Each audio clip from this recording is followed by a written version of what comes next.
Ülkede hayvancılık yasaklanacak. Çiftlikler birer birer kapatılacak. Yapay et bütün ülkede yaygınlaşacak.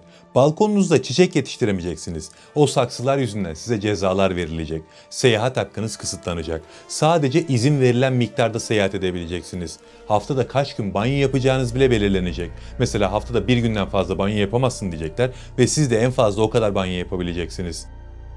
İklim Kanunu meclisten geçtikten sonra bu tarz iddialar ortalığı kasıp kavurmaya başladı ve bana bu konuda çok fazla soru geliyor. Bu yüzden bugün bu konuyu artık bir kapatalım. İklim Kanunu nedir? Neden bu kadar tehlikeli görünüyor? Gerçekten anlatılan riskleri barındırıyor mu? Daha da önemlisi, bu kadar risk varsa Türkiye bu kanunu neden onayladı? Bugün bu kanunu onaylayacaksak niye bu meseleyi 10 yıldır süründürüyorduk? Artık mecbur mu kaldık? Yani Türkiye teslim mi oldu? Bugün bütün bu soru işaretlerini bitiriyoruz. Ama başlamadan kısa bir hatırlatma yapayım. Bu tarz içerikleri seviyorsanız videoyu beğenmeyi ve kanalımıza abone olmayı unutmayın.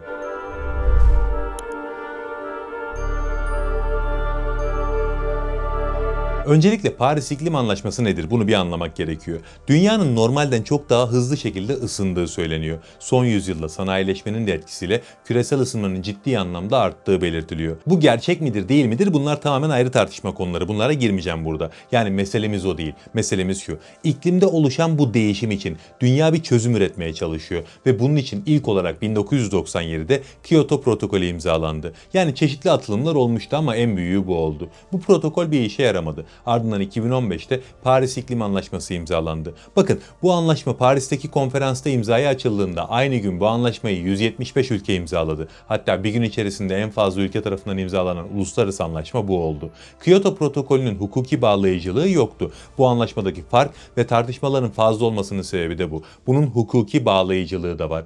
2015'te imzaya açıldıktan bir yıl sonra yani 2016'da anlaşma yürürlüğe girdi. Türkiye de bu anlaşmayı 2015'te imza attı. Yani ilk imzacılarından biri biziz. Ama 2021'e kadar biz bu anlaşmayı meclisten geçirmedik. Hatta 2021'e gelindiğinde Paris Anlaşması'nı hala onaylamamış olan tek OECD ve G20 ülkesi Türkiye'ydi. 2021'de 76. Birleşmiş Milletler Genel Kurulu'nda Cumhurbaşkanı Erdoğan anlaşmanın meclis onayına sunulacağını açıkladı ve ardından anlaşma onaylandı. Yani Türkiye bu anlaşmayı 5 yıl süründürdü. Nedenine birazdan geleceğiz. Sonrasında da işte geçtiğimiz günlerde bununla ilgili yasa çıkarıldı. Çünkü Paris İklim Anlaşması'nın en önemli dayatması iklim kanunuydu. Bütün ülkeler iklim kanununu çıkarmak zorunda. Esas sorulara geçmeden son olarak da şunu belirtelim. Şu an ABD dışındaki bütün Birleşmiş Milletler üyesi ülkeler bu anlaşmayı onayladı. Amerika da onaylamıştı. Sonra Trump 2017'de başa geldi ve çekileceğini açıkladı. 2020'de resmen anlaşmadan çekildi. 2021'de Biden başa gelince anlaşmaya tekrar ABD'yi dahil etti. Ama 2025'te Trump başa geldi ve tekrar anlaşmadan çekildiler. Yani şu an ABD dışındaki bütün Birleşmiş Milletler üyeleri bu anlaşmaya taraf oldu. Türkiye de buna dahil. Genel olarak Paris İklim Anlaşması'nın ne olduğu anlaşılmıştır diye düşünüyorum. Şimdi gelelim esas konulara. Türkiye bu kanunu neden çıkardı? Ve gerçekten iddia edilen dayatmalarla karşılaşacak mıyız? Bu önemli. Çünkü bu iddialar gerçekten büyük. Kimi karbon vergisinin getirileceğini söylüyor. Kimi hayvancılığın tamamen yasaklanacağını. Hatta evimizin balkonunda çiçek yetiştirmemizin yasaklanacağından tutun da banyo kısıtlaması getirileceğine kadar birçok iddia var. Bu iddialar nereden kaynaklanıyor derseniz aslında altları çok da boş iddialar değil. Öncelikle şunu bir bilin. Bu tarz iddialar sadece Türkiye'de yok. Hatta daha net söylemek gerekirse bu iddiaların %99'u yabancı ülkelerden kaynaklı. Yurt dışında bu konuları sürekli gündemde tutan ve genellikle komplo teorileri üreten çok ciddi hesaplar var. Türkiye'de de genelde bu hesaplardan duyduklarını olduğu gibi aktaran isimler var ve böylece olaylar yayılıyor. Yani boş olmamasının ilk sebebi bu tedirginliklerin sadece Türkiye'de olmaması. Ama daha da önemlisi Türkiye'den bu iddiaları haklı çıkaracak bir açıklamanın gelmiş olması. Daha önce Maliye Bakanı Mehmet Şimşek karbon salınımının ayak izinin vergilendirilmesi gerektiğini söylemişti. Bu da elbette insanları rahatsız etti. Ama bu tarz iddiaların temelini oluşturan en büyük sebep bu ikisi de değil. Kanunun kendisindeki muğlaklık. Türkiye bir iklim yasası çıkardı ve bu yasayı öyle bir hazırladı ki tepeden tırnağa muğlak ifadelerle dolu. Yani evet, Türkiye'nin artık bir iklim kanunu var ama bu kanun kime, hangi durumda, nasıl bir yaptırım uygulayacağını, ne gibi adımlar atacağını kesinlikle belirtmiyor. Yasama sürecinde çok alışık olmadığımız bir tarz bu. Hatta şöyle somutlaştıralım. Diyelim ki belediyelerdeki yolsuzlukla mücadele için bir kanun çıkarıyorsunuz ve bu kanunda şöyle bir ifade geçiyor. Belediyelerde yolsuzluk yapanlara uygun görülen cezalar verilir. Cezaya dair tek ifade bu. Kanunu böyle yazarsanız buradaki muğlaklık insanların aklına birçok soru işareti getirir. Hangi yolsuzluğa ne kadar ceza verilecek? Bunu kim belirleyecek? İşte iklim kanununda da tam olarak böyle bir durum var. Bu durum komple teorisi üretmek isteyen herkes için bir cennet vaat ediyor. Ama benim gördüğüm kadarıyla burada mesele çok farklı. Yani bu kanun hazırlanırken alelacele hazırlandığı için muğlak ifadeler kullanılmıyor. Bile bile böyle bir kanun hazırlanıyor. Burada Türkiye bıçak sırtında yürümeye çalışıyor. Hani hep farklı konularda Türkiye ciddi bir denge politikası yürütüyor deriz ya. İşte onun zirvesini burada yaptı. Türkiye'nin kanunu hazırlamak için zaten çok uzun bir zamanı vardı. Biz 2015'te bu anlaşmayı ilk imzalayanlardandık. Meclisten o imzaladığımız anlaşmayı 6 yılda geçirdik. Neden? Çünkü Türkiye burada ciddi bir haksızlıkla karşılaştı. İlk mücadele burada yapıldı. Biz OECD üyesi olduğumuz için anlaşmada gelişmiş ülke statüsünde görünüyorduk ve bu kategoriden çıkarılıp gelişmekte olan ülke kategorisine dahil edilmemiz için ciddi bir mücadele verildi. 2021'deki Birleşmiş Milletler Genel Kurulu'nda diplomatik girişimlerle bunu başardık. Kendimizi gelişmekte olan ülkeler kategorisine dahil ettirdik. Ondan sonra anlaşmayı mecliste onayladık. Çünkü Paris İklim Anlaşması gelişmiş ülkelere ağır yükümlülükler getiriyor. Diyor ki eğer gelişmiş ülkeler kategorisindeysen mutlak emisyon azaltımı yapacaksın. Yani her 5 yılda bir verdiğin raporda senin karbon salınımın ciddi şekilde azalmış olacak. Bunu sağlayamazsan yaptırımlarıyla uğraşırsın. İkinci olarak da eğer gelişmiş bir ülkeysen gelişmekte olan ülkelere finansal destekte bulunacaksın diyor. Yani Türkiye anlaşmayı 2015'te ilk imzaladığı şekilde meclisten geçirseydi biz gelişmekte olan ülkelere kredi sağlamak zorunda da kalacaktık. O dönem Türkiye dedi ki ben bu anlaşmayı imzalarım ama sanayi devriminde ben yoktum. Sanayi çağında da ben yoktum. Ben daha yeni sanayimin altyapısını oluşturuyorum. Şimdi siz bana diyorsunuz ki senin sanayin yoktu ama sen gelişmiş ülkesin. Bizim sanayimizle kirlettiğimiz dünyanın bedelini sen de bizimle birlikte öde. İşte Türkiye bunu kabul etmedi. İstediği şekilde değişikliği yaptırdı ve 2021'de anlaşmayı mecliste onayladı. Onaylanan bu anlaşmanın başlıca koşullarından biri her ülkenin iklim yasası çıkarma zorunluluğuydu. İşte bu yüzden de geçtiğimiz günlerde meclisten iklim yasası geçti. Şimdi buraya kadarki kısımda aklınıza şu gelebilir. Tamam da mecbur muyuz? Madem gelişmiş ülke ya da gelişmekte olan ülke kavgası gibi bizim bu anlaşmayla sorunlarımız var. O zaman Paris İklim Anlaşması'na taraf olmayalım. Neden bu anlaşmaya taraf olmak zorundaymışız gibi davranıyoruz?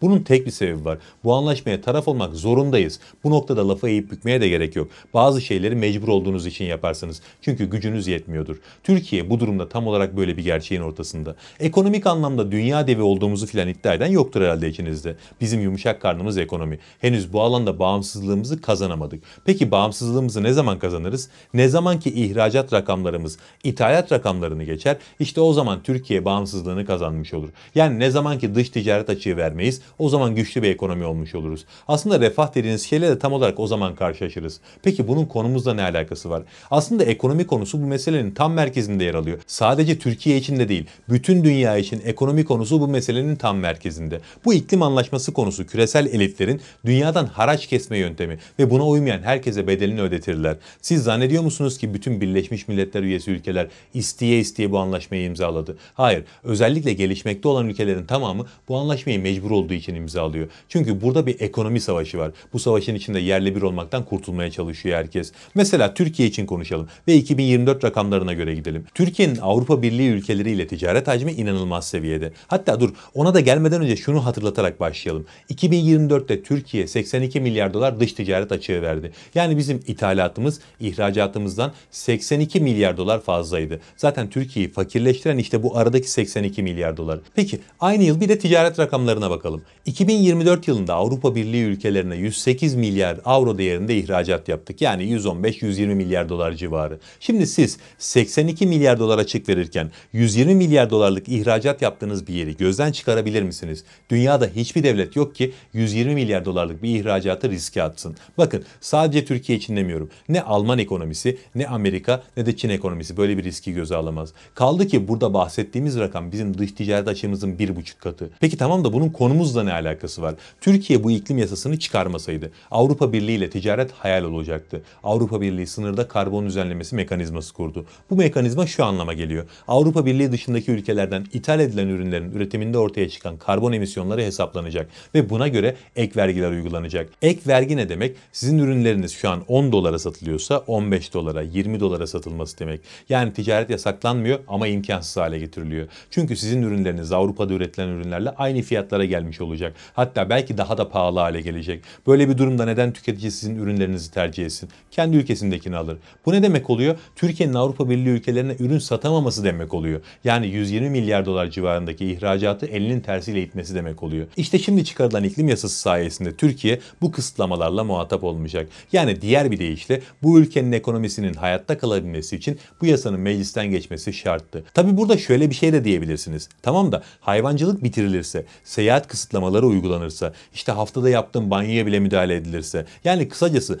iklim yasası üzerinden yeni bir kölelik düzeni kurulursa tükürmüşüm ülkenin yükselecek refah düzeyine. Ben köle olduktan sonra refah düzeyi yükselse ne, yükselmese ne? Bunu sorabilirsiniz, burada haklısınız da. İşte burada Türkiye'nin uyguladığı müthiş bir oyuna geliyoruz. Bu kanun zorunlu olduğu için çıkarıldı. Ama öyle bir çıkarıldı ki muğlak ifadelerle ne olduğu belli olmayan, hangi duruma ne yaptırım uygulanacağı bilinmeyen, ne işe yarayacağı bile tam olarak anlaşılamayan bir kanun olarak ortaya çıktı. Yani burada öyle bir durum var ki Türkiye bu kanunla ilgili hiçbir yaptırım uygulamasa, sadece oluşturulması gereken komisyonları filan oluştursa, göstermelik denetlemeler yapsa, Paris İklim Anlaşması'nın gerekliliklerini yerine getirmiş oluyor ve kendisini bu cendereden bu şekilde kurtarmış oluyor. Bence akıllıca bir hamle. Yani kısaca söylemek gerekirse Türkiye bugüne kadar uyguladığı en kusursuz denge politikasını burada uyguladı. Tabi dediğim gibi kanunda var olan o muğlaklığın insanları tedirgin etmesi de çok doğal. O yüzden ben şöyle bir yöntem benimseyeceğim ve bunun da çok mantıklı olduğunu düşünüyorum.